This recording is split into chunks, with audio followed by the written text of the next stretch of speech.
Attention, salute, pledge.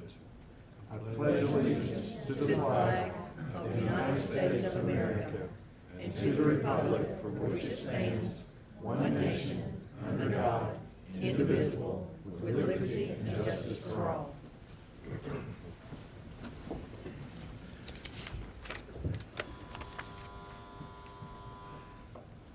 This is a call meeting. It's a one-item agenda meeting, and that's the only thing that we will be discussing tonight during this meeting.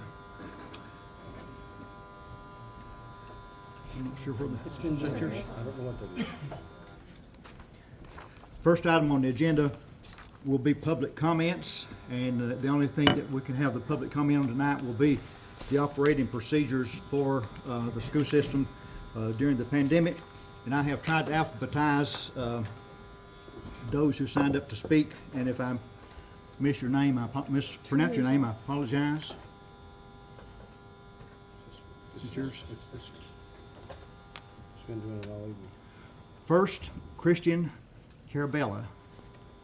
How badly did I butcher it? Tell everybody turn off your mics.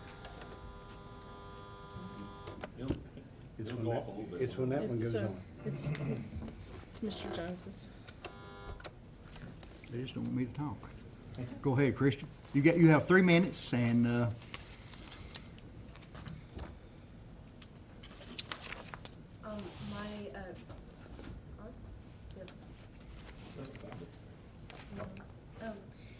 my concerns is with the mask mandate being put in place in schools. When we wear them, I can't breathe or see my friends' faces, and I can't hear the teachers or see their faces, and it makes it harder to learn that way because I have to hear them, like, repeat themselves. And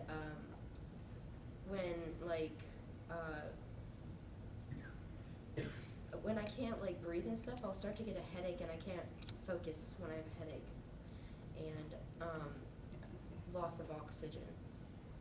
But thank you. thank you. Corrine Carabella. Christian, you didn't tell me how bad I butchered your last name. Caramello. Okay, thanks. Close. And Corinne. You were pretty close. Christian's my son. My name's Corinne. I'm the vice chair of Moms for Liberty. I have 4 children here in Sullivan County Schools. I have 1 at Westridge. I have 1 at Sullivan Heights Middle. And I have 2 at Miller Perry, my 2 littles over there.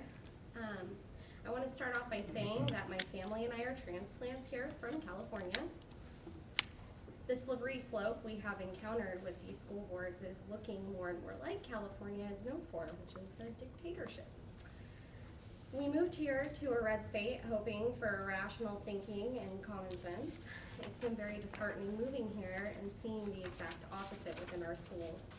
I homeschooled all 4 of my children in California to escape these issues that I've seen in the public school system. When we moved here, we thought that it would be a safe place to allow our children to attend public school. I'm starting to believe I was wrong in that thinking. After only a few short weeks, I'm considering pulling them and homeschooling again. I believe this mask issue is more about basic human rights, parental rights, and religious rights than it is about masks. Because where does it end? Will vaccine mandates be next? China has had their people in masks for years, and as you can see, prevented nothing. We have witnessed countries all over the world throw out the UN's Basic Human Rights Act, which is supposed to guarantee our basic human rights. We have seen states like New York, California, and Michigan throw out the Constitution in the name of safety. Benjamin Franklin said, "Those who would give up essential liberty to purchase a little temporary safety deserve neither liberty nor safety." We have seen our economy, not just nationally or statewide, but even locally, feel the burn of socialism from the lockdowns. We as parents are already seeing the lockdowns and masks have an effect on our children, making them fear everything from the air they breathe to the people in their own life. People in general, but especially children, need to see faces as part of their development as humans. It's how they learn in the social setting, it's how they learn to talk, it's how they learn to read, it's how they form relationships. For over 10 years, I was a certified behaviorist in California for children on the autism spectrum. We would teach these children facial expressions to teach appropriate emotional and social responses to different facial cues. Typical children generally learn this on their own, while kids on the spectrum need to be taught.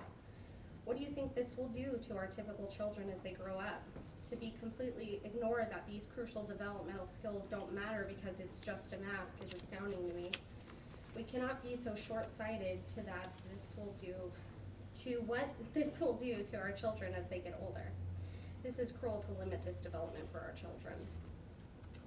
Article 16, Section 3 of the UN's Universal Declaration of Human Rights says, "The family is the natural and fundamental group unit of society and is entitled to protection by society and the state.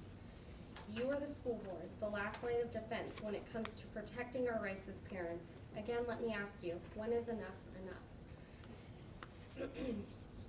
Sorry. We started with 2 weeks to flatten the curve, then 2 mandated vaccines, and now masks for everyone. You'll need to wrap it up with your 3 minutes. Oh, okay, I'm sorry. I guess I'll just say that I appreciate you guys letting me speak. I hope that you make these choices based off of the data, which is, very low in children. I won't go in, I have a lot of data here, but I won't do that. And I think I emailed you all data this morning on masks. I hope you give us the choice. I appreciate all of your time, and I hope that you will allow parents to make this choice for their children. Thank you. Next, Cammie Eaton.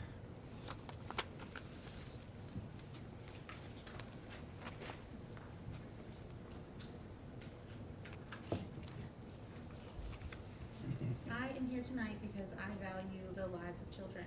Mine, yours, all of our children, more than I value my comfort, my convenience, or my entitlements. Our schools need protective measures put in place immediately. With proper masking, distancing, increased ventilation, we were able to keep the Alpha variant of COVID-19 during the 2020-2021 school year at bay. Without any risk mitigation measures, the Delta variant has and will continue to stop us in our tracks. The people who will bear the brunt are our community's smallest members. The 0 to 11-year-olds who are not yet eligible for the life-saving vaccine. Rumor has it that they won't be eligible until the end of this year. This means that our small children will be required to show up completely unprotected and unarmed to fight a known killer until at least Christmas break. What we know from our own anecdotal evidence, as well as CDC reports, is that masks, when worn correctly by everyone, are a crucial tool in preventing the spread of COVID-19. My appeal to you this evening is this: please enact a mask mandate for all faculty, staff, and students in all Sullivan County schools. Please disallow the sharing of high-touch supplies, pencils, crayons, scissors. Sometimes supplies simply cannot be separated.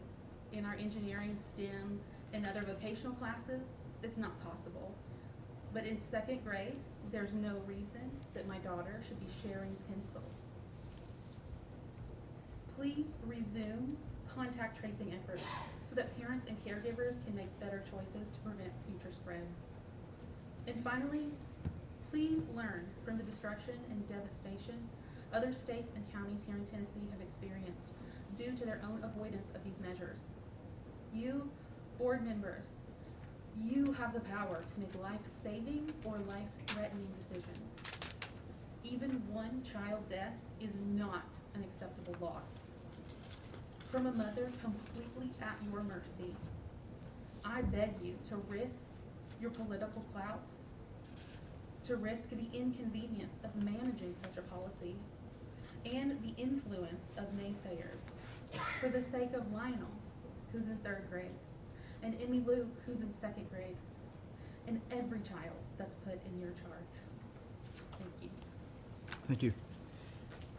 Danielle Goodwin. Good afternoon. My name is Danielle Goodwin, and I have a son who recently started his 6th grade year at one of your middle schools. he was not only nervous about starting 6th grade, but once he got there, he began getting bullied because he is one of 600 in his school that wears a mask. I feel like it is my responsibility as a parent to take actions that are within my control to keep my son safe. And I feel like when my son is in your care, it is your responsibility to put actions and policies in place to also keep my son safe, not only from himself, but from others who have the potential of harming him. COVID-19 is a true threat to his health, as we have seen on a daily basis. You cannot open a Facebook page, you can't turn the TV on without seeing the effects of COVID-19. Currently, COVID-19 is affecting the 11 to 20-year-olds at the highest rate that we've seen. When I accessed my data initially on the 17th, they were around 1,200 cases on a daily basis. And I'm sure since then that this has increased dramatically. While accessing our data on our Tennessee state government, I also noticed that our Tennessee state government is even encouraging us to wear masks, and they recognize how wearing a mask will help fight the spread of COVID-19. So then I ask you, why are we not requiring or at least instituting some type of protective measures for our students? When COVID-19 initially began last year, we yanked our kids out of school. We put them into a virtual learning. They could not see their friends, they could not play with their friends, they could not talk to their friends. We didn't have a choice. It was either virtual learning or no learning.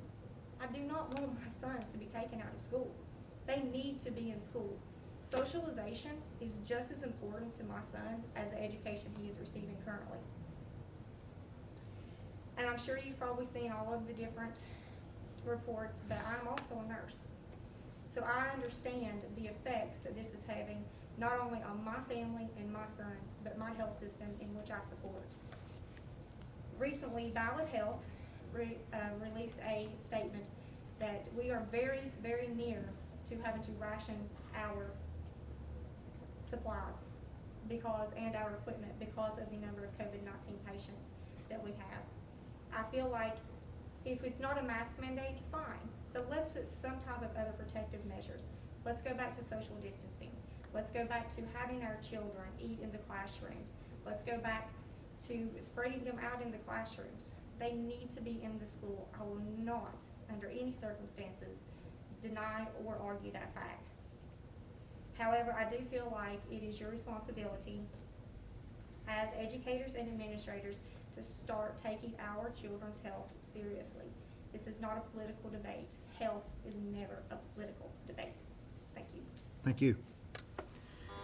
Brittany Sullivan.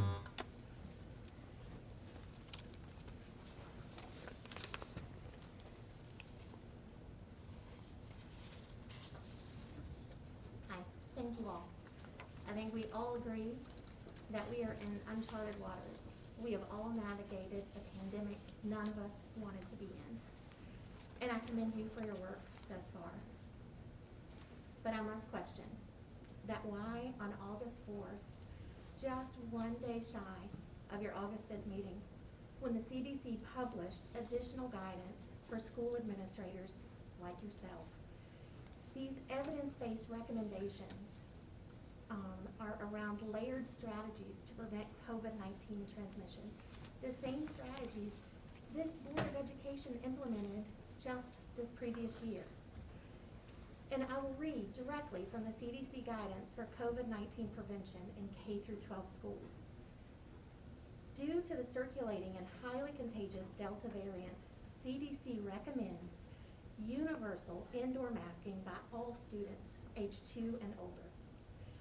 Staff, visitors, and anyone in K-12 schools, regardless of vaccination status. In addition to universal indoor masking, CDC recommends schools maintain at least 3 feet of social distance between students within classrooms to reduce transmission risk. When it is not possible to maintain a physical distance of at least 3 feet, such as when schools cannot reopen, while maintaining these distances, It is especially important to layer multiple other prevention strategies, such as screening and testing. It is very disheartening to know that our school leaders have willfully chosen to ignore the professional, expert opinions of trusted healthcare resources, going so far during your August 5th meeting to redact statements which were contradictory to federal guidelines requiring masking on public transportation. Instead of implementing these, at a time when local health systems are sounding the alarm, announcing they're at capacity, they've canceled all elective surgeries, and just this week developed an ethics committee who will determine who in our community may live or die based on the available resources. You have failed to implement even the most basic of safety measures to protect the children in your care. Just as Vice Chairman Spivey pointed out during your August 5th meeting, school personnel and leaders have a parental responsibility to ensure that students are protected, nurtured, and educated in the best possible manner. Hence, you have an individual and collective fiduciary responsibility to each and every student. According to the COVID-19 dashboard available on the county website, there are currently 365 students confirmed positive in Sullivan County Schools. There are 62 staff members. If this information is correct, that represents nearly 4% of your student population. And we are less than a month into the school year. You need to speed it up. Yes, sir. Mitigation measures work to slow the spread of COVID-19. Universal masking works to slow the spread of COVID-19. That's not a political statement. That's not a personal opinion. That is a proven scientific fact. Sullivan County Schools stands alone as the only school system within our region not to enact immediate, proven mitigation measures to limit the exposure risk to children. Governor Lee established the opt-out for parents who choose not to mask their children. What will you do for those parents who are following that guideline and who do wish for students, visitors, and staff to be masked?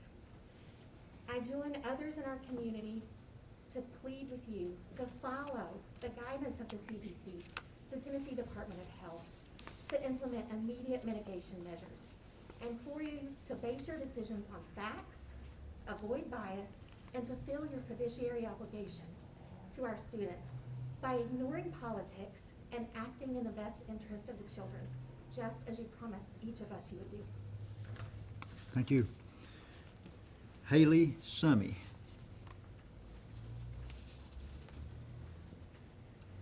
Hi, I'm Haley and I'm a senior at Westridge High School.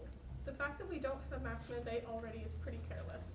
COVID cases among school-aged children in Tennessee are up 324% in the last 20 days. Do you know what we've started in the last 20 days? School. It seems as if we're playing a game of seeing how high that number can go. We've already had one of our games canceled because one of the players is hospitalized and 20 kids on that team tested positive. The fact that an educational institution is ignoring facts and data is baffling to me. I'm at school every day, unlike some of you here. I see how many kids are out. I see that we're dropping like flies. I see that we don't have enough subs, and I'm forced to simply do review because my teacher has COVID and can't come in to teach. I don't know if nobody is paying attention or if it's just blissful ignorance, but it's only getting worse. Nobody is taking COVID seriously, and if we don't start, kids will start dying here like they are everywhere else. I'm tired of people getting sick and risking death and permanent lung damage when simply wearing a mask could stop all of this. I'm tired of kids coming back a day after their COVID diagnosis because they feel better and are ready to come back to school.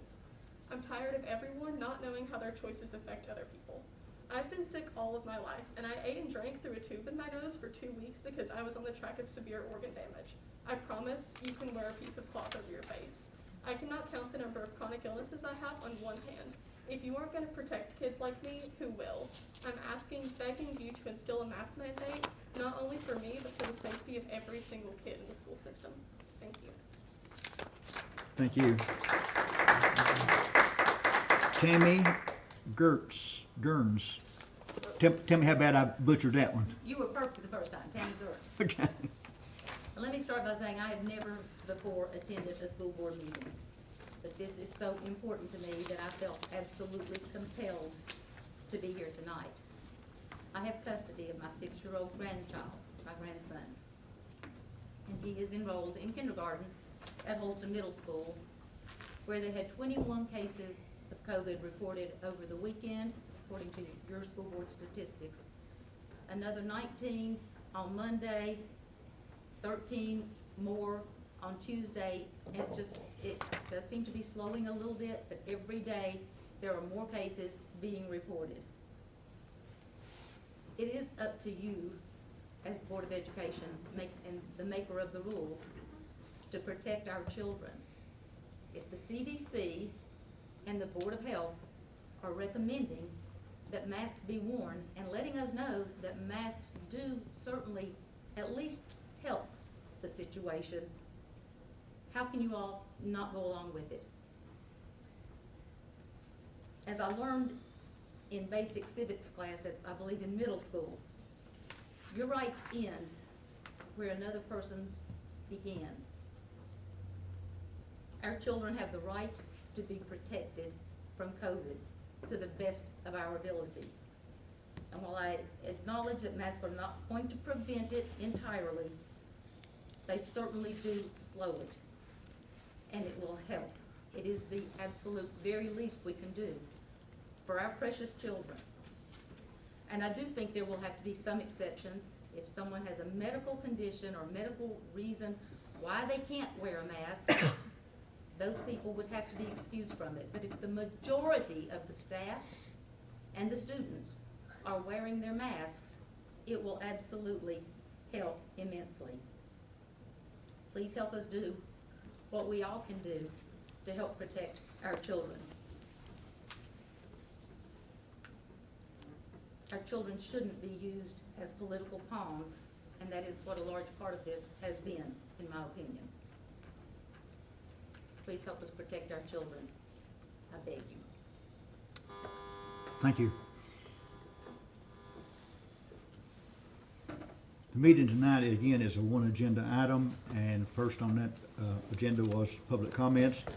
Now I'll turn it over to Ms. Rafalowski to discuss the changes in the operational procedures. We spent an hour or thereabouts in a work session that started at 4:30 discussing these changes, so we may not get all the details in here, but Ms. Rafalowski. Thank you, Mr. Jones. I'm going to go back to the operational procedures document that you were given earlier. And I will go through that document and highlight those changes one more time and hopefully get the changes that I believe that you all wanted added to that, or you might, we may do that through, I tell you what I think what I will do is present this to the board as I presented it, and then if you all want to make any motions in regard to that, then I would ask you to do that. So on number 5, again, that one summarizes that we are posting our daily case count on our system website, and that the departments of health will continue to do the contact tracing and making recommendations regarding isolation and quarantine. I've also added that we will accept notes from the students' physicians. As well as parents. As well as parents, is that right? Yes. And that's a piece that we'll add as well as parents.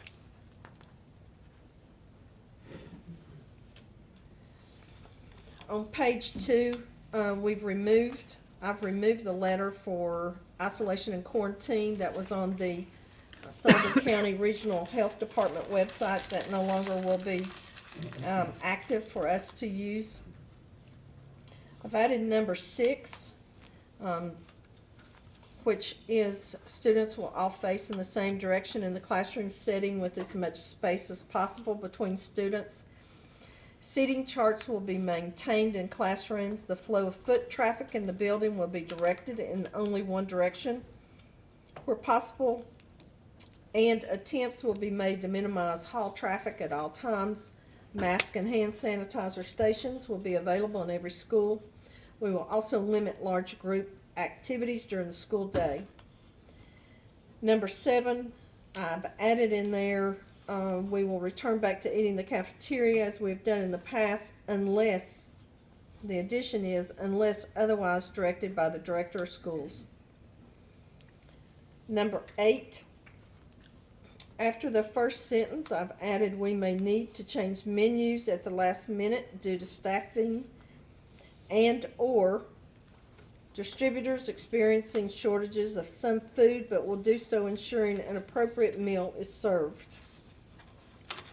And on page 3, I have added, it is important to note that community school health conditions can change quickly and require the school district to make a variety of modifications to these guidelines, which may include isolating a grade level at an individual school, or I believe you all wanted me to add an entire school or bus route due to the staffing issues or high rates of student isolations or quarantines. Additionally, we may limit visitors in our schools during the day as directed by the director of schools. Those are the changes and additions that I submit to you this evening, Mr. Jones, and I recommend approval. You've heard the recommendation from Ms. Rafalowski to accept these changes to the operational procedures, and do I have a motion? I'll I make have the a motion. motion, I would like to make an amendment But first that we let's- change or, Let's get the motion first, and then you can make an amendment after we. I thought that was proper, I thought I could move to amend. Not till it's got a second. Don't think so. I think, Okay, well, whoever makes the motion, be ready. okay. Do I have a motion to accept superintendent's recommendation? I'll make the motion, Mr. Chairman. Mr. Hughes makes a motion. Do I have a second? Second. Second. Now, Mr. Spivey. I would make a motion to amend paragraph 2 and actually strike the whole thing, and then I would recommend that we actually follow public health advice from our regional health department and the Centers for Disease Control and the Tennessee Department of Health in K through 12, and that we require masks in schools. In addition, I think that it needs to be pointed out, we're no longer doing deep cleaning, so I would like that added in this as well, if anybody's keeping up with the notes. Because I've received multiple communications from teachers that have said their classrooms haven't been cleaned all year except by themselves. I think at a minimum, we need to do those things. I brought this up before school ever started. I asked that we discuss it because I feel that the public has the right and we have the responsibility to be willing to explain our positions on this issue.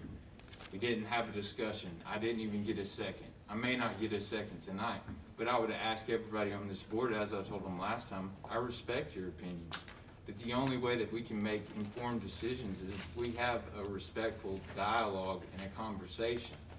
Not having that conversation is advocating our entire responsibility to sit up here. Okay, let me see if I can summarize your recommendation into a short sentence. You're recommending that we mandate masks in the schools Correct.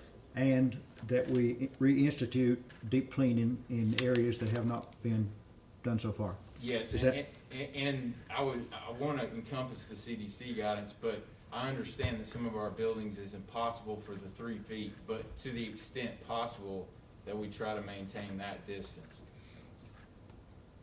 Because as we learned in our work session, and I think we have good discussion there, we ran short on time, and a lot of people in the public may not think we talk about these things. But the guidance that even our own director's getting from the Department of Health changes daily. They keep changing quarantine requirements, but everybody should know, even those that are opposed to masks, is that unless both kids are wearing a mask in school, what the Department of Health is going to tell you is that your child has to quarantine if they're in that classroom. So my whole goal in all this, and I understand liberty, and I realize I'm being filmed by a group that started nationally around the country and opening up local chapters. But liberty is not unfettered. It comes with a cost. If we're willing to sit up here, we have responsibility too. There are many things that we mandate in government. You know, mandate you wear a seatbelt. Mandate you put your child in the car seat. Valid health, our healthcare system is full.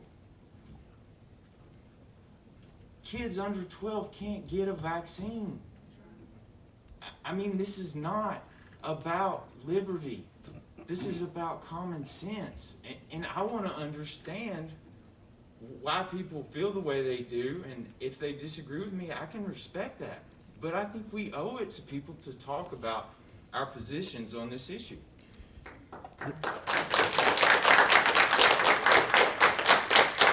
You've heard Mr. Spivey's recommendation as an amendment.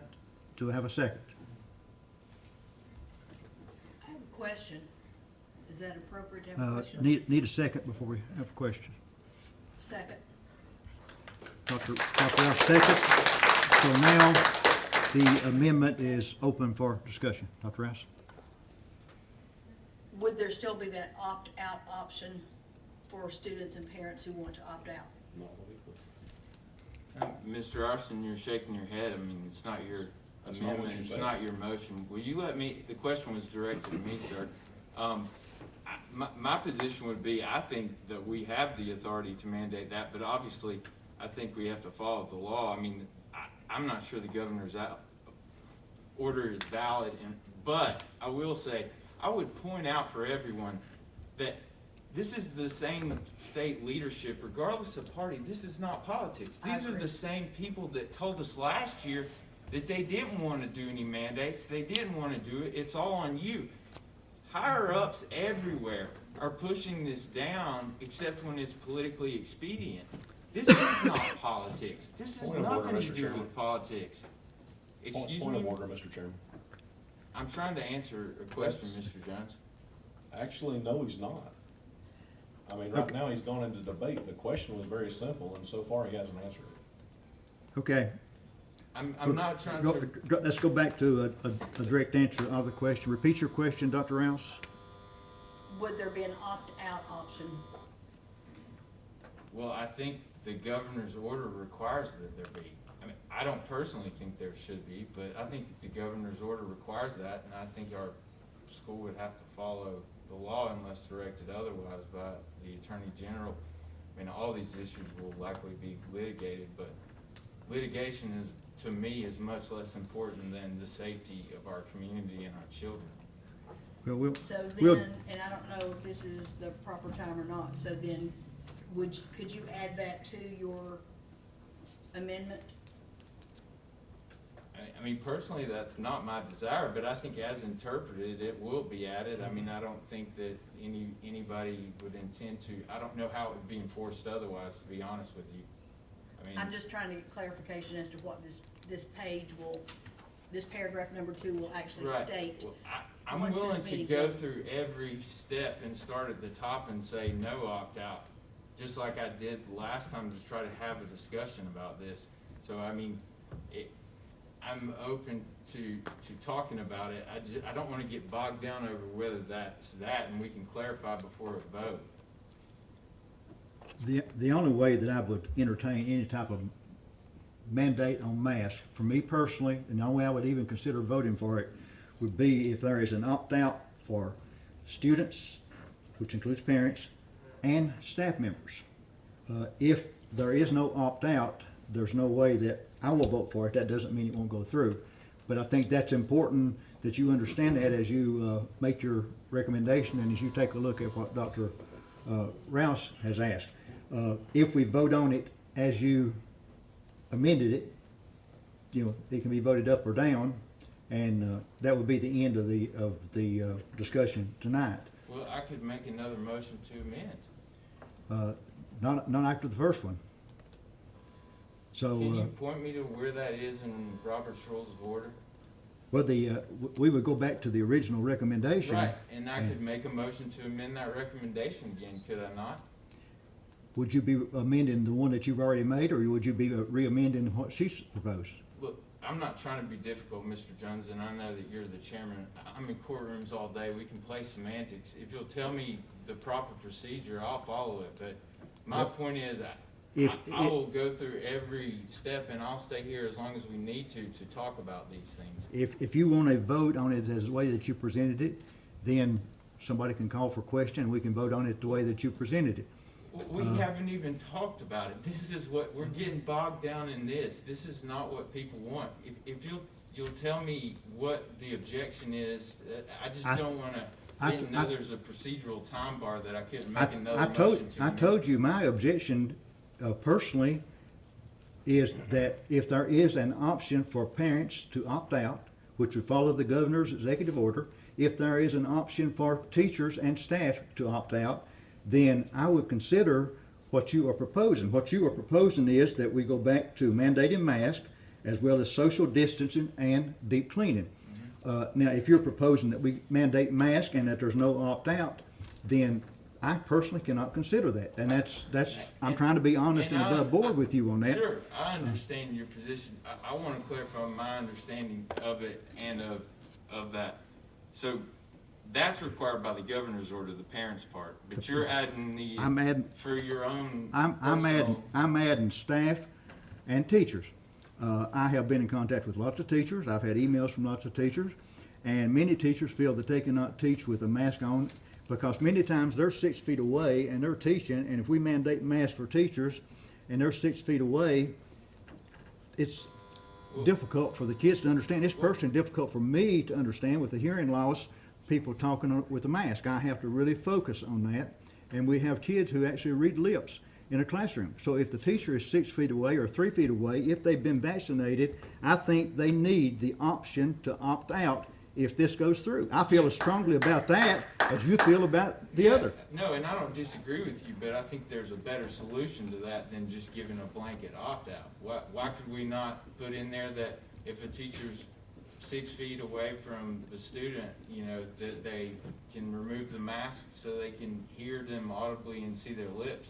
And you could put in there if they've been vaccinated, but we know that it's a HIPAA violation if you put that out there. Yeah. I mean, we told our teachers last spring, go get vaccinated because we assured them, we didn't assure them, but somebody assured them that if they got vaccinated, they wouldn't have to worry about wearing a mask. And they went and got vaccinated for that reason. We got vaccinated, most of us here, I think, did for that reason. To where we didn't wear the mask.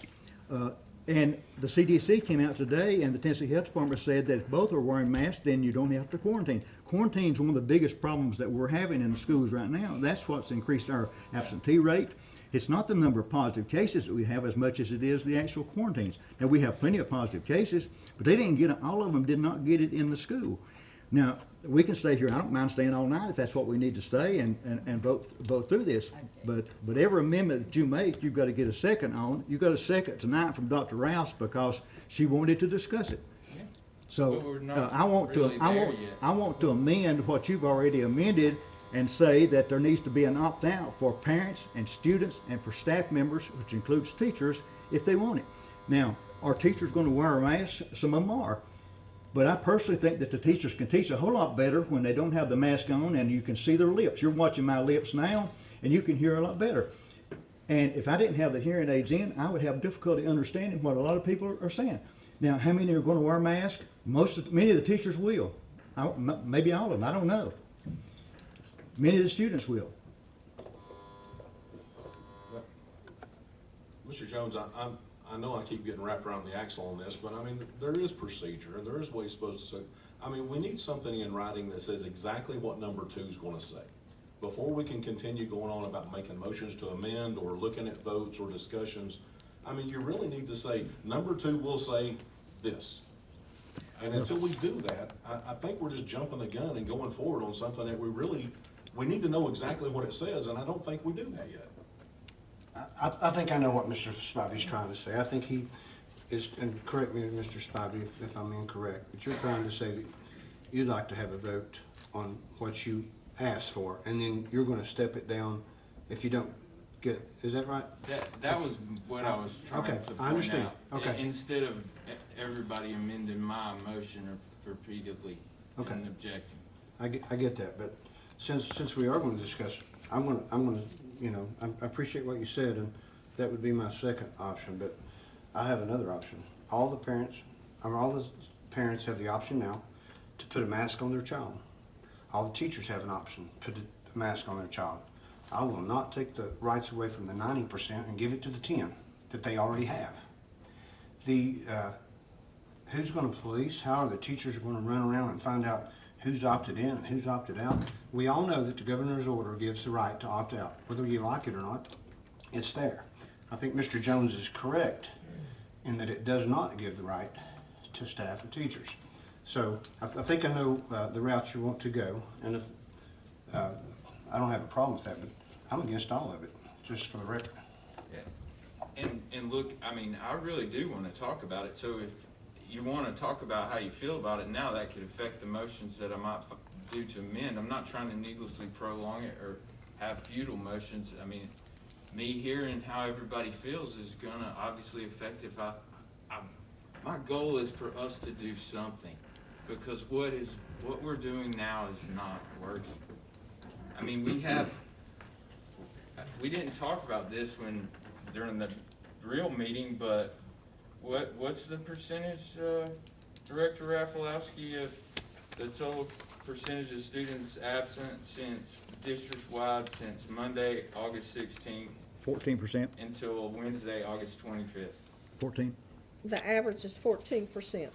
That's right. And then we have some schools that their average is in the 20th percentile, right?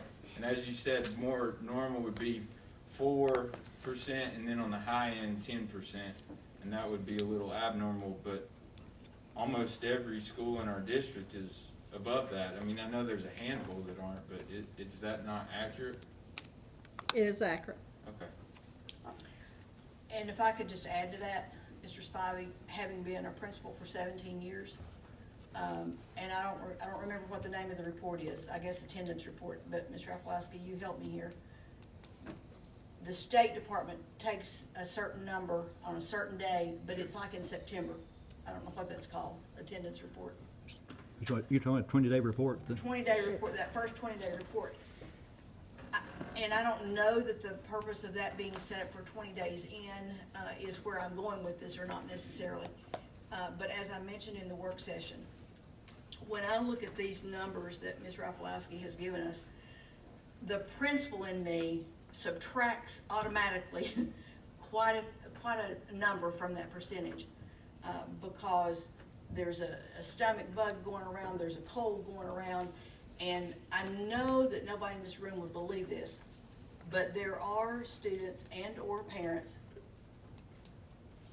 who might use this to keep their child home, or the child stay at home, just because this is a good opportunity.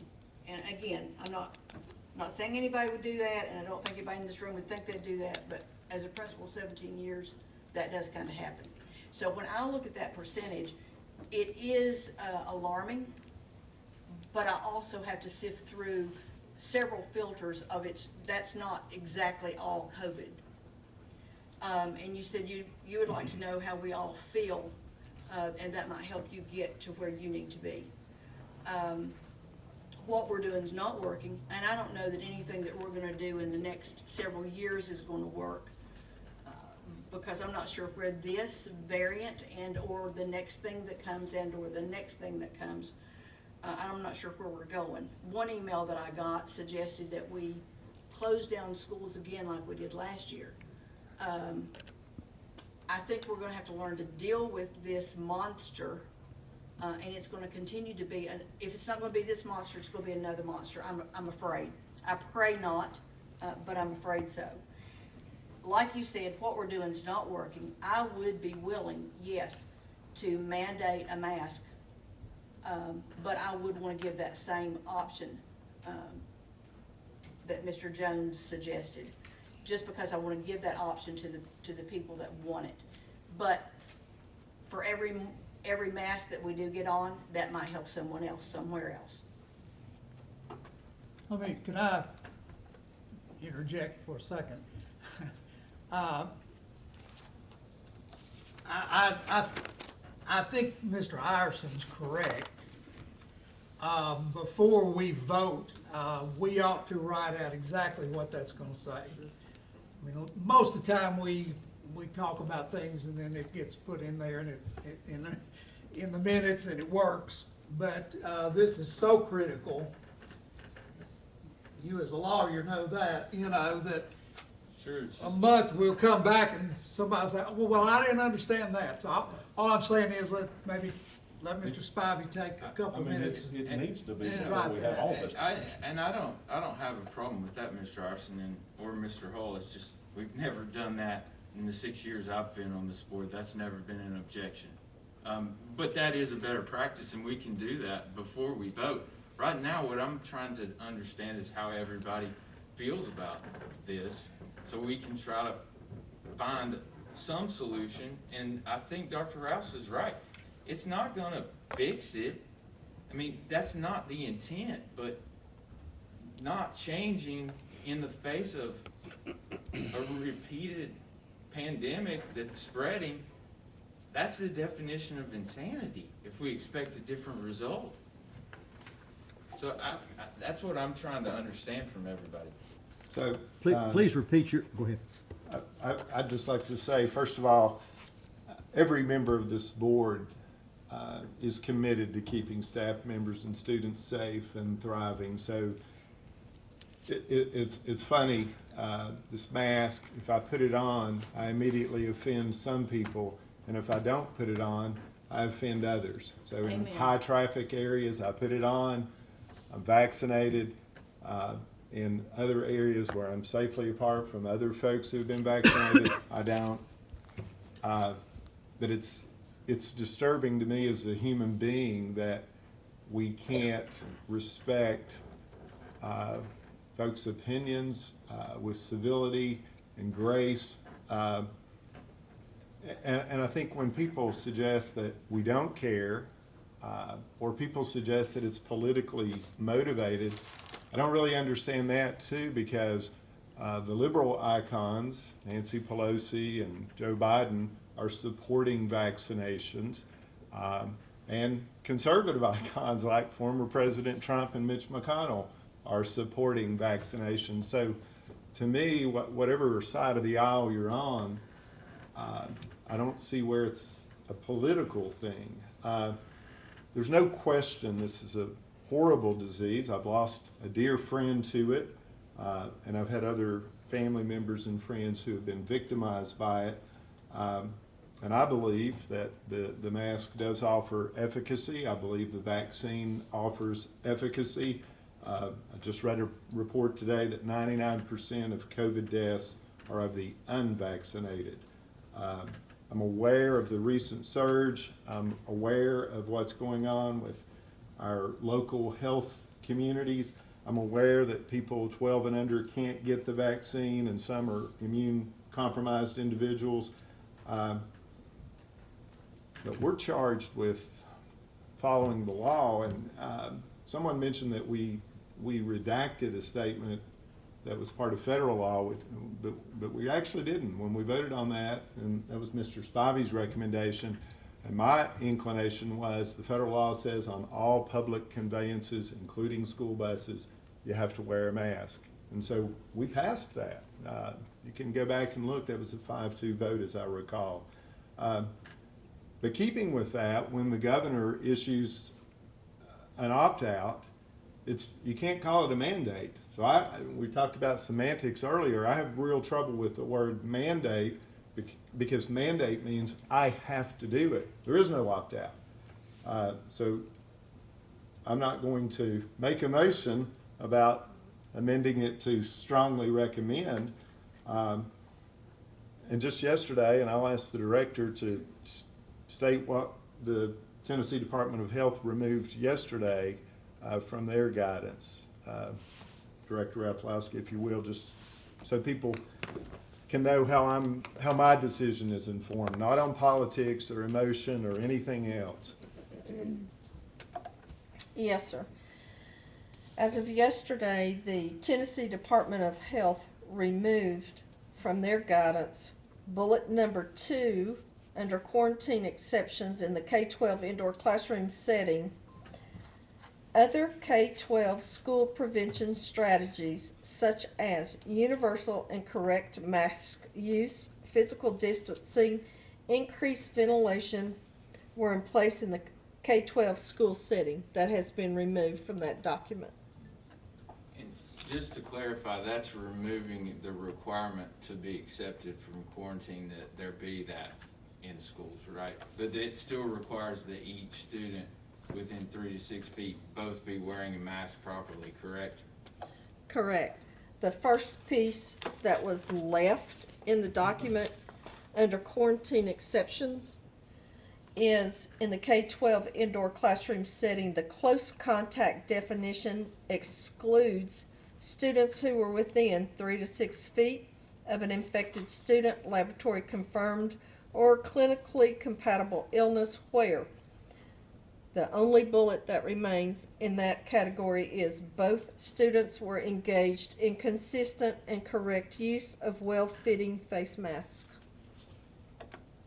So I'll just conclude by saying I don't believe we have the authority to issue a blanket mandate given the executive order. An executive order does not bear the full weight of law, but it is close. It's happened many times during the Second World War and many other times that I don't want to go into, but an executive order usually does have almost an equivalency of law, and just like I voted in August to support wearing masks on public conveyances because that was the law, I don't believe the local school board has the power to usurp the authority of the executive of the state, whether I agree or disagree with that executive orders. I can't pick and choose which laws I choose to follow. So do I want to keep students safe? Do I want to keep staff safe? I've got a 13-month-old granddaughter who lives with me. I've got family members who teach. I'm involved in education. I'm in classrooms all the time. Safety is my utmost concern. But how to get there, this variant is indiscriminate. Independent Senator Angus King from Maine just last week said, I was fully vaccinated. I maintained social distancing from the time of my vaccination. I washed my hands. I wore the mask everywhere I went, and I still got it a second time. So I'm not questioning the efficacy of masks or the vaccine, but I'm saying the people who are laying the health of the population at 7 people on a school board, I think that's a bit much. Additional comments? I think the same thing that we've heard a couple people talking about. The governor put the requirement to have an opt-out. I personally don't think a mask mandate is right. I don't think that it's anyone's right to tell me that I have to wear a mask. I don't think it's your right to tell me that I have to make my children wear masks or my other family members to wear masks. I've had family members die of the disease. I've had friends die of the disease or the virus. But their right was to either be vaccinated or not, wear a mask or not, social distance or not. And I don't think that it's, especially like Mr. Gilmore said, it's not a right of 7 people to sit here and say that you have to do this, and you have to do this in our schools, you have to do this. And especially if we're going to say we're going to have a mandate that does go against what the governor said, and or have a mandate that's only going to affect our employees. And that's the opt-out the governor had was for the children. So for us to sit back and say that we're going to force our employees to wear a mask and to teach, when we know that seeing the teacher's face helps with phonics and helps with understanding, and you can't look at a child's face and see, are they misunderstanding because the confusion look is covered by a mask? if they're upset, if they're not getting it. I mean, there's so many different things that the mask actually hurts with education. And it's kind of funny because, well, not funny, I mean, it's ironic, I guess, but so many of the emails we're talking about, people say, watch the science, go to the science, get for the science. After several emails, I decided I would look and see what I could find. And I've got several copies of this. If anybody wants a copy, that's fine. But I'm gonna read this article I saw. It's Wall Street Journal on 8/8/2021. And you're both, feel free. But it's by Marty McCary and Cody Messner. Dr. McCary is a professor at Johns Hopkins School of Medicine, editor-in-chief of WebPage Today, and author of The Price We Pay. Dr. Messner is the chief of pediatric infectious diseases at Tufts Children's Hospital and served on the Food and Drug Administration's external advisory panel for the COVID-19 vaccines. These guys are insiders. So what they wrote in their article is the case against masks for children. It's abusive to force children who struggle with them to sacrifice for the sake of unvaccinated adults. It says, do masks reduce COVID transmission in children? Believe it or not, we could find only a single retrospective study on the question, and its results are inconclusive. Yet 2 weeks ago, the Centers for Disease Control and Prevention sternly decreed that 56 million U.S. children and adolescents, vaccinated or not, should cover their faces regardless of the prevalence of infection in their community. Authorities in many places took the cue to impose mandates in schools and elsewhere on the theory that masks can't do harm. That isn't true. Some children are fine wearing a mask, but others struggle. Those who have myopia can have difficulty seeing because a mask fogs their glasses. This has long been a problem for medical students in the operating room. Masks can cause severe acne and other skin problems. The discomfort of a mask distracts some children from learning. By increasing airway resistance during exhalation, masks can lead to increased levels of carbon dioxide in the blood, and masks can be vectors for pathogens if they become moist or used for too long. In March, Ireland's Department of Health announced that it won't require masks in schools because they may exacerbate anxiety or breathing difficulties for some students. Some children compensate for such difficulties by breathing through their mouths. Chronic and prolonged mouth breathing can alter facial development. It is well documented that children who mouth breathe because adenoids block their nasal airways can develop mouth deformity and elongated face. The possible psychological harm of widespread masking is an even greater worry. Facial expressions are integral to human connection, particularly for young children who are only learning how to signal fear, confusion, and happiness. Covering a child's face mutes these nonverbal forms of communication and can result in robotic and emotionless interaction, anxiety, and depression. Seeing people speak is a building block of phonetic development. It is especially important for children with disabilities such as hearing impairment. The adverse development effects of requiring masks for a few weeks are probably minor. We can't say that with any confidence when the practice stretches on for months or years. What about the risks of COVID, which mask mandates are intended to ameliorate? The CDC reports that for the week of July 31st, the rate of hospitalization with COVID for children ages 5 to 17 was 0.5 per 100,000, which would amount to roughly 250 patients. The CDC acknowledges that not all these patients were in the hospital for COVID. Viral testing at admission is routine, even for patients who have no COVID symptoms. Children who do develop COVID symptoms are at minimal risk of long COVID, according to the Lancet study published on August the 3rd. Almost all children had symptom resolution by 8 weeks, providing reassurance about long-term outcomes.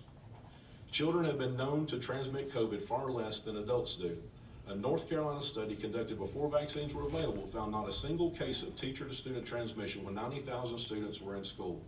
The faster spreading Delta variant has emerged since, but many teachers, parents, and children of 12 and over have been vaccinated. The CDC's mouth decrees are perversely permissive as well as needlessly strict. Cloth masks aren't nearly as effective as N95 respirators, but the CDC directives ignore that distinction. Here's a quote. Many of the face cloth coverings that people wear are not very effective in reducing any of the virus movement in or out. And that was from epidemiologist Michael Osterman, who serves on the Biden transition team for COVID task force, and he told that to CNN last week. In July, after coming under attack for similar comments, Mr. Ostrom wrote a 5,000-word clarification seeking to dispel the notion that I am anti-mask. We have been encouraging Americans to wear masks since the beginning of the pandemic, but special attention should be paid to many children who struggle with masks. Public health officials claim to base their decisions and guidance on science, but there is no science behind mask mandates for children.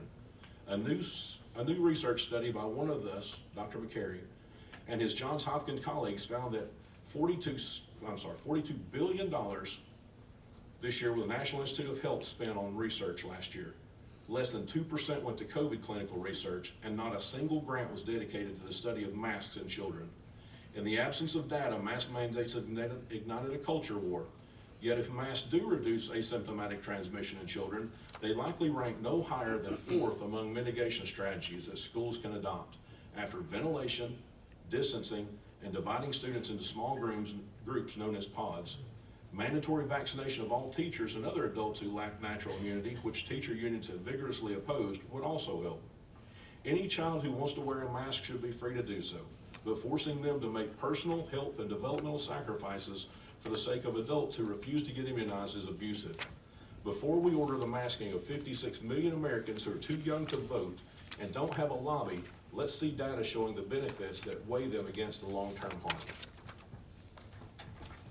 I don't see anything that we should do to force this, and that's just one of the opinions I have. Mr. Chairman, can I add just a few more comments? Go ahead. First of all, I had a principal tell me when we ended the mask policy in August that it was the first time he had saw students' faces in 17 or 18 months. It was the first time they had saw his face, that they cheered when they got off the bus. He met the entire crowd.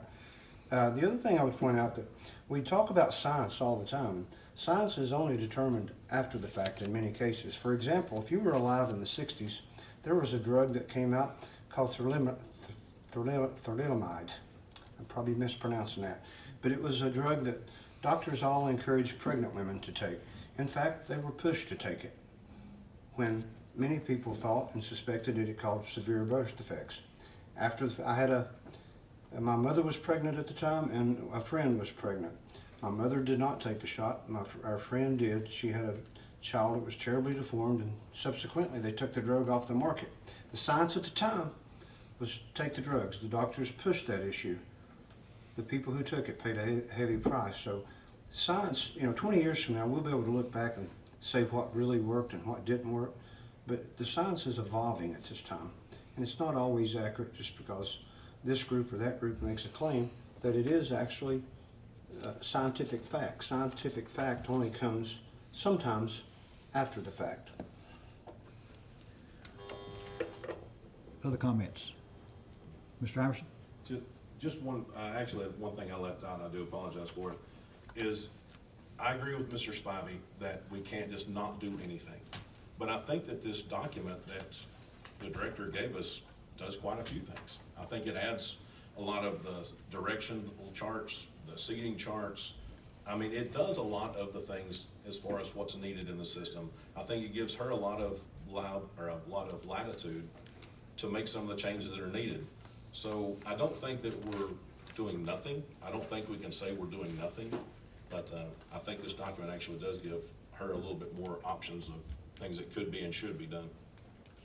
Can I clarify, when you say seating charts, you mean the requirement from the Tennessee Department of Health of all school districts that they turn in seating charts? Isn't that required? That was the guidance letter you sent out. Aren't all school districts required to send those to the health department? We have been requested, and yes, we are sending those to the health department. I was just trying to clarify, that's an action that we're required to take now because of a new rule. So we're not changing. Two different things here. Seating Right, chart giving her facing authority. facing forward's what he's Right. talking about. Okay. Just the classroom of having all breath going that way rather than in your face breath. That's Sure. that's what he was talking about. Sorry. No, it's okay. I mean, I'm just saying that, there's a lot of red in this document that's changing things to make things safer. So, we can't say we're not doing anything. We're hung up on the mask debate, but this document is saying we're gonna do quite a few things to make kids safer. Okay, we're back to the amended motion from Mr. Spivey. And even though we don't have it in writing, I will summarize again. I think his amended motion required that we mandate masks as well as social distancing, plus he added deep cleaning of the schools on a regular basis. Dr. Rouse asked you about amending your motion to include the opt-out for staff as well, teachers and staff as well as students under the governor's executive order, and you declined on that. So if we come to a vote, we're voting on your original motion. Is that the way I understand it? Yes, at this point. Okay. This is without an opt-out, correct? Well, it's an opt-out for the students because you've got the Right. governor's Just the executive governor's order. But not for the staff. But his motion does not include that, Okay. but we would have to abide by the governor's executive order. Before we vote, may I ask a question? Because I'd like to hear what everybody thinks about this. I mean, I get it, because I'm in court. I mean, people think they closed. They never really closed, okay? Have we thought about ordering clear masks for teachers? Would that help address your concern, Mr. Jones, or Dr. Rouse, about teachers and being able to see people's faces and their lips? They're used in courts and jury systems, and I'm sure we could. I think the clear masks, according to what I've read on them, are not properly fitted according to the research on that, because they're not flexible. I don't know. I'm not saying they don't provide any protection, but I have a problem with mandating a mask for teachers and staff and telling them that they have to wear it. I would have a problem if we tried to mandate the vaccination, and I think we could do that. But I wouldn't vote for it. I think parents, I think our employees need to make their own decision when it comes to that. Now, would I encourage them to wear it? Yes, because the health department came out today, the Tennessee Health Department came out today and said if both of them have properly fitted masks, then you don't have to quarantine. And my biggest concern is quarantines, as I've said before. It's not the number of positive cases as much as it's the ones who are quarantined and having to be at home. So without your amending it, there's no way that I'm going to vote for it. And I'm just, I'm being upfront and letting you know. No, I want you to. That's a genuine question. I know. I'm just. Yeah. No, I But appreciate your answer. but if Call we the question. Call the question. call for question is on the amended motion as Mr. Spivey originally made, which is that we mandate masks for the students, and we would have to follow the executive order, which would not allow the teachers to opt out. That's clarification. So, Ms. King? Mr. Gilmore? No. Mr. Hughes? No. Mr. Iverson? No. Mr. Jones? No. Mr. Robinson? No. Dr. Rouse? No. Mr. Spivey? Yes. Motion fails 6-1. I have another motion, Mr. Chairman. Okay.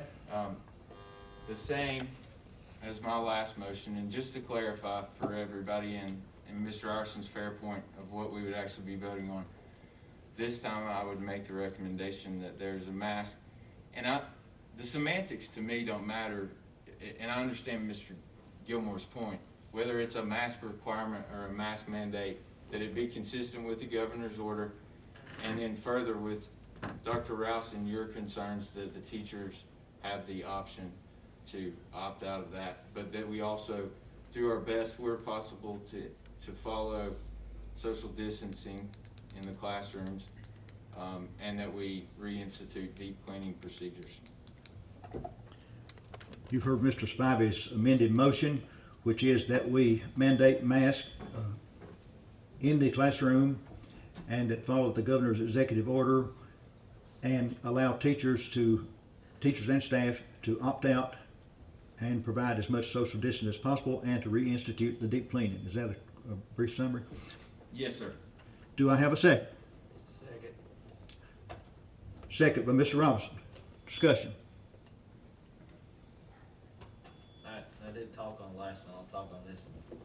I get some people don't like the mask, but what we're doing now isn't working. We're 2 weeks in. Almost 500 kids out at Westridge. I don't know, I'm guessing about everybody in here watched that game last Friday, volunteer. And just to see the kids in that stadium and the stands, the excitement, the fun they was having, I feel as if we don't try something now, that's going to come to an end soon. last year, our seniors, they got, they short end of the stick. I know we got teachers that don't like the mask. We got parents that don't like them. I've left it up to both of my girls that go to school on these masks. And I'm even leaving it up to it's up to my high schooler whether she wants to get the vaccine. But, if we give the parents the opt-out and the teachers the opt-out, we gotta try something. We got almost 1,900 kids at Westridge. How are we gonna social distance? There's not a way. My daughter's told me, she said, Dad, when we start down the hall, they're on both sides and then behind you. She said, if you drop something, it's just dropped. You ain't going to get it. You ain't bending over. There's no chance. Okay? We have to do something. Even in our elementary schools, I feel like there's not a good chance of social distancing there either. Our teachers are doing everything they can, and some of them ain't gonna like this mask. But we gotta try to give them just something, a little more to keep our kids in school and let our kids have these extra activities in the evenings. So on next Friday night, we get to see our Westridge open up at their home stadium. We've got to do something. So what if we just do this, put this in place and say, in 2 weeks we realize our numbers are coming down, we can take this back out and just kind of watch our numbers. Or this may not even help our numbers. Nobody knows right now. But we have to try something. We can't just, as a board, and I get what you're saying, we're trying here. I get that, but I'm with Spivey, we have to try a little more. I don't know, this is rough for me, I guess, and I know it is for everybody, and don't take that the wrong way, but I leave it up to my 14-year-old daughter whether if she's going to wear a mask to school or get a vaccine. That's probably, I don't know if that's right as a parent, but we're giving them the option to opt out. Maybe this will encourage more kids and more teachers and to put a mask on, and maybe it helps our numbers and these kids get to enjoy a semi-normal year. Because it ain't been normal in a while. Even if we had to put in here that they just wear the mask in the hallways, and once they got to their desk, they could take their mask off. Just something, anything. Because if you're walking down the hall side by side and your buddy's got it, more than likely you're going to get it. And I've heard rumors and been told that people at school's been coming in and saying, yeah, I tested positive yesterday, but I had no symptoms, so I got sent to school today. How is that right? It's not right. It's not. I don't know if this is the answer, the mask. I don't, but I can't just not do something. We have to do something for these kids and our teachers and our staff. I have a question. Thinking of the logistics of this, I don't have trouble, like, as spoke earlier, as far as recommending or strongly recommending, I guess I've heard say. But if we say right now today, if this passes, mandated masks unless you opt out, then tomorrow, if a kid brings a note, or if a teacher writes your own note, or a staff person writes your note, then they don't have to wear a mask. But the ones that don't have a note have to wear a mask. I've never been a principal. I can imagine that's going to be a nightmare to figure out who does, who doesn't. How are they going to logistics? How is that going to work? Well, the easy answer to that is I would recommend, if this goes through, that we start it on Monday, which gives the parents and teachers time to adjust. But the easy way of doing that is your first period teacher marks down who has a mask on, who does not. We do not become the mask police, but we have a record of their first period or homeroom, whichever it happens to be. We have a record online, or not online, but in the office, of who had a mask on first period. So if the parents question, did my child have a mask on, they look at first period. Would not be a monumental task for the principal then, or the teachers either, just to put an M beside the name of that first period teacher so that they would know who had it and who did not. But during the rest of the day, it would not be, anybody would not be checking to see who had them. That's the only easy way of doing it. There is a form that other school systems are using. I think this, I'm not sure the state put it out or not, but I know Washington County and Johnson City have used it. It's an online form that parents can use to fill out to get opt-out for their children. And of course, opt-out for the teachers and staff is just, they're gonna want to wear it sometimes, and sometimes they're not. My wife substituted this week 2.5 days, and she wore a mask both 2.5 days that she was there. That was her choice. There may be other times that she would not, but that part would not be overwhelming if you just made it simple and used the first period class as your way of keeping up with who had the mask and who did not. But to make the teachers be the mask police, there would be no way that you'd want to do that. Dr. Rouse? And I'll just add to that, I really think that the administrative part of that needs to be left up to the central office staff for them to figure out what's best with Sure. with their staff.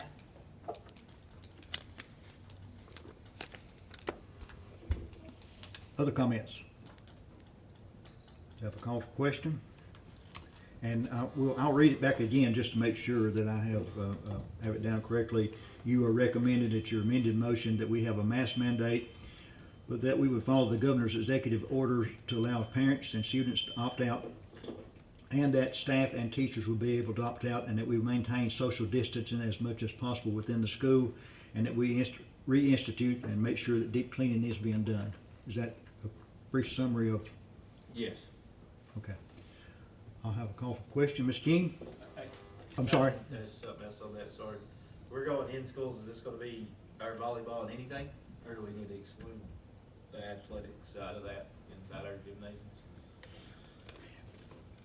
Mr. Spivey. I think you'd have to exclude the athletic part as far as, because parents are gonna make that decision. I don't think the players are gonna want to get out on the court and play with it. So if we adopt this, then they would have that choice. I mean, I guess if a student wanted to play, they could, but we'd follow TDOS state guidelines on that. Okay, and do we need to put a date when this would go into effect if it passes?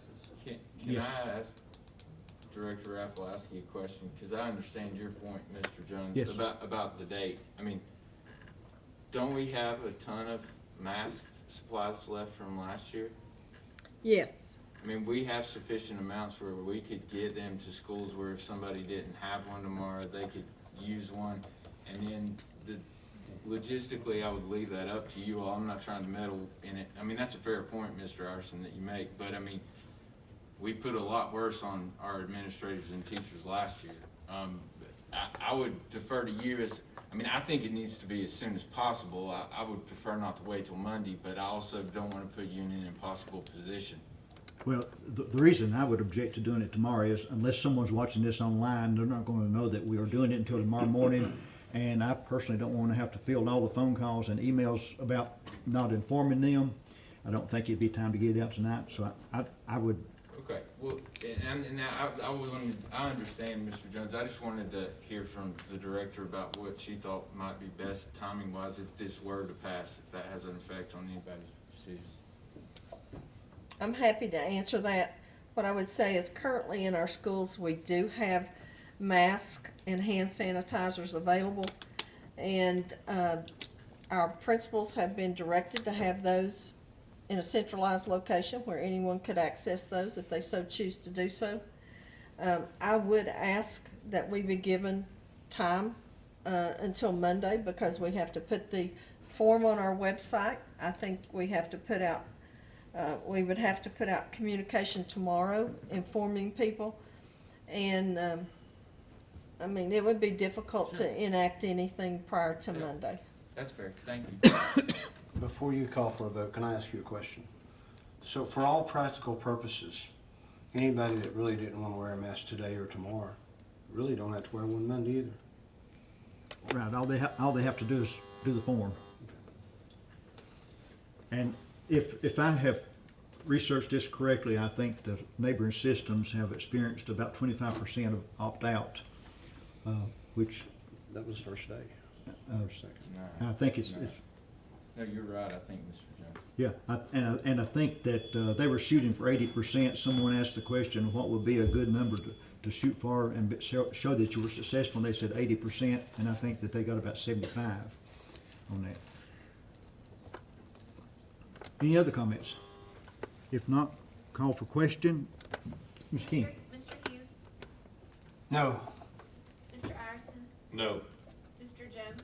Yes. Mr. Robinson? Yes. Dr. Rouse? Yes. Mr. Spivey? Yes. Mr. Gilmore? Yes. Motion passes 5-2 for a mask mandate for the students.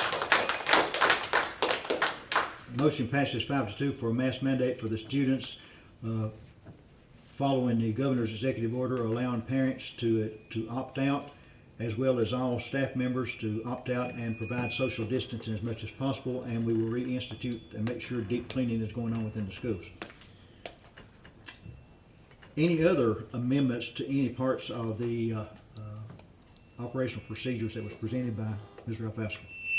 We still have to go back and vote on it because we have not voted on it in its entirety. I just have a question for the director, mainly for the people that are following this, because we all learned it in our first meeting, but, I mean, I asked about virtual learning at the first session, and my goal in even bringing any of this up is because I agree, I think the kids need to be in school. I mean, I think it's imperative that our kids stay in school. But it's my understanding, Ms. Rafalowski, that the Tennessee Department of Education rules from April 12, 2021, and I think it was item 3B, allowed for some remote learning, but it had to be upon a declaration of emergency from the governor, correct? Correct. And there's been some misconception, even yesterday from a press conference from the state director of education, the Department of Education Director Schwinn, that we were able to institute virtual learning as a scalpel at a grade level, but that's really, our understanding is that's not an accurate statement, because they're actually telling us that we would have to use our snow days and other days if we were to do that, and that we could not use remote learning. Just so, because I know a lot of people that do want to have the same kind of liberty and choice as some of our commentators tonight, because their children are mandated to come to school, to public school, or they'll be truant. They want to have that choice for an immunocompromised child that can't be vaccinated. And I want people locally to understand that we have been hamstrung by the state level on that. And it's not about dollars. It's not about us keeping dollars. Those are the rules that we have to follow. Is that accurate, Ms. Rafalowski? That is accurate, as I understand it, and as to the best of my knowledge and intelligence that I'm able to comprehend. And I know it's hard. I mean, when you're on a phone call yesterday with the director of public health and the commissioner of education, and they don't even bring up that they changed the guidance on quarantine, and you have to learn about it from a press conference when they're supposed to be informing you.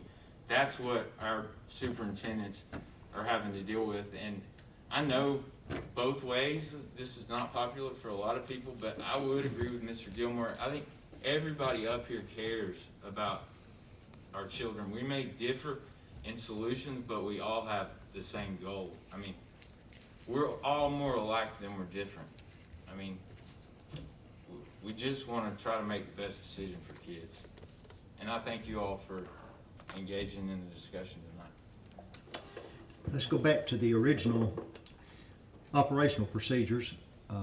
I know basically we approved the mask mandate, which becomes item number 2 on that, but I think we need to vote on the entire document.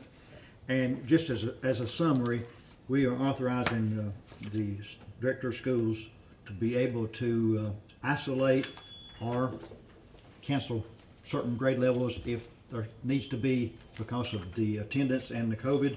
And we're also authorizing her to close even an entire school should there be a need for that. And I guess that goes back to the surgical procedure that we used last year, that terminology. But she could authorize that on a day's notice without any problem. And that's what we're voting on when we vote on this entire procedure here, right? Okay, so do I have a motion then to adopt? Actually, a motion to amend. I gotta do one more thing on there. Okay. Let me get the motion to adopt first, and then you can amend it. That's what we did with Mr. Spivey a while ago. That's what you all made me do. So, let's go back and, what we're doing now is voting on the operational procedures, and we've replaced item 2 with the mask mandate with the clarification there. So do I have a motion to approve the operational procedures? So moved. Mr. Gilmore's made a motion, do I have a second? Dr. Rouse made a second. Now, Mr. Iverson, Motion to amend. okay? Number 6, I would just like to add that same statement to number 7 before, as directed by the director of schools before it says Yeah, students. I added that a while ago, so, Oh, it's already in there? well, I did, but, Okay. because you suggested it during the work session, so. So do we need to amend it, or are you gonna? Yeah, we need to go ahead and amend it, Then I'll, because, then I'll. Yes, I'm writing it in there. yeah. That was amended by Mr. Iverson and seconded by Mr. Hughes. The- Now, we also added the word on line 5, we would also accept notes from the student's physician as well as parents. So, because there's been a question about those who are sick with COVID of what they have to bring in, and we will accept parent notes there, so that will be added to the operational procedures too, right? That- So, do Yes, Do we and- need to vote for that one also? Well, I think it Or can can be, you amend it? I think you can put it in your amendment, Mr. Iverson, and I'll include that, but I wanna go back to number 6 and just make sure that we're clear. Are you saying that in number 6, that these items, in addition to other items as directed by the director of schools? No, I mean, before the first word, as directed by the director of schools, I'm wanting to put that in there so that you have the latitude to change anything of those things, because some of those are not gonna be possible. But if we put them in here that says we're gonna do it, then we have no opt-out unless you say it's not possible for us to do. So if we're to add that as directed by the director of schools before students, that gives you the ability to say I can't, or I can, or I stop it understand. when we need to. And I just wanted to make sure I had it in the right place. Thank you. And I guess as part of my amendment, number 5, add and parents at the very last.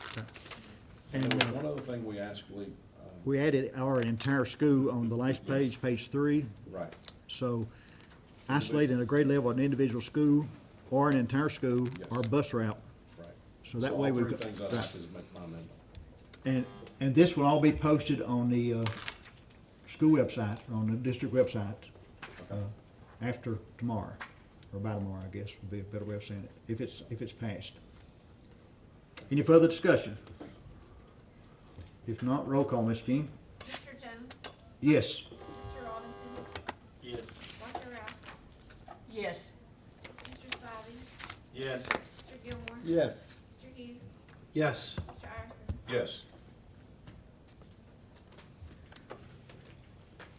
I asked you during the break to think about whether or not you wanted to delay the meeting that's scheduled for next week and move it on down to October, or later in September, to call meeting if we need it. Was there any thoughts or comments on that? I'm not pushing to do that. It's just that it's a brief agenda next week. And should we need a call meeting and you want to wait, we can do that. So what's your preference? Let's move it to October. Mr. Jones, I'd like to just keep our work session on September the 30th as scheduled. And then move our our September the 2nd meeting, to just combine that with October the 7th. Okay, And if we need a called meeting in between, that we'll certainly try to make ourselves available for that. Will someone communicate with Mr. Laser the delay, because he's very busy, and We I will. hope that he didn't clear his calendar just for this, so thank you. you'll do that. Anybody else have a comment on the board meeting? That's fine. We don't need a vote on that or anything of that nature. It's just one of those things that we can reschedule and, So when's our next work session? Next work session is September the 30th at 4:30. And then our board meeting is October the 7th at 6:30. Chairman Jones, is that accurate? that's correct. And the September the 27th meeting, with TSBA, the one that was scheduled for Bristol, has been canceled. And it's gonna be a webinar or something, Webinar at 5 o'clock. 5 o'clock. And you get the credit for that. You said October the 7th, this next meeting, right? Yeah, that's great. Since we only had a one-item agenda, we will declare this meeting adjourned.